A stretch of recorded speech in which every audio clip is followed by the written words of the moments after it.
I'm a Protestant, and I plan on dying one. I'm a Protestant. I'm a Protestant, and I plan on dying one. And I plan on dying one. Dying one. Dying one.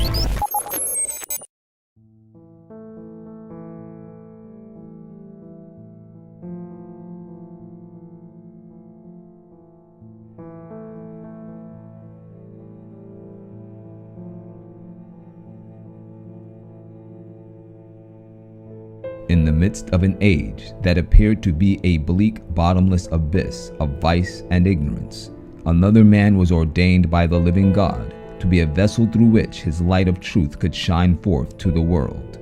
His name was John Wesley. Born on June 17, 1703 in Epworth, England, John Wesley was groomed in a well-ordered Christian home where he was homeschooled by his mother, Susanna Wesley. From a young age, he learned to be disciplined, good-mannered, and hard-working. As an academic at the famed Oxford University, John Wesley quickly became distinguished as a very studious and pious young man. Upon his completion of his studies there, he was ordained as a minister of the Anglican Church. However, with all of these accomplishments, John Wesley had yet to experience the true peace of God in his own heart. Relying upon his merits for his own salvation, Wesley's soul was as the parched garden languishing for the life-giving virtue that only the grace of Christ can impart. But on May 24th, 1738, all this would change. For on that day, as he listened to a reading of Martin Luther's preface to the Epistle of Romans, he felt his heart strangely warmed by the eternal good news that deliverance from sin can be found only in Jesus Christ. It was John Wesley's passion for this truth, that salvation only comes through the medium of Jesus Christ, that led him to fearlessly strike out against the manifold delusions that were concocted by the Roman Catholic Church, and thereby has immortalized his efforts as a Protestant reformer. In his now famous address, A Word to a Protestant, John Wesley said these words: "Do not you call yourself a Protestant? Why so?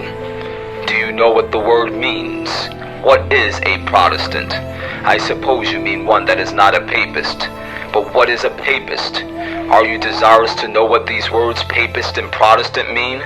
A papist is one who holds the Pope or Bishop of Rome to be the head of the whole Christian Church, and the Church of Rome, or that which owns the Pope as their head, to be the only Christian church.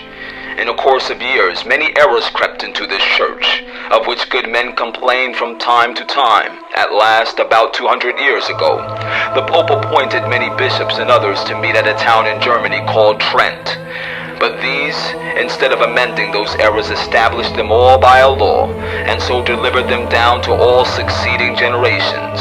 Among these errors may be numbered their doctrine of 7 sacraments, of transubstantiation, of communion in one kind only, of purgatory, and praying for the dead therein, of veneration of relics and of indulgences, or pardons granted by the Pope, and to be bought for money. The doctrine of persecution. This has been for many ages a favorite doctrine of the Church of Rome, and the papists in general still maintain that all heretics ought to be compelled to receive what they call the true church, to be forced into the church, or out of the world.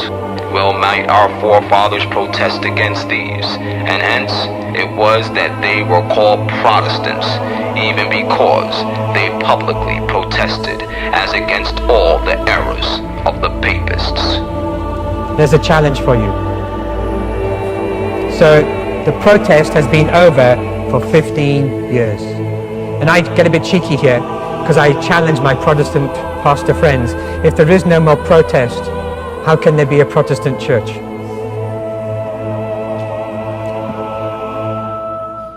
Maybe now we're all Catholics again.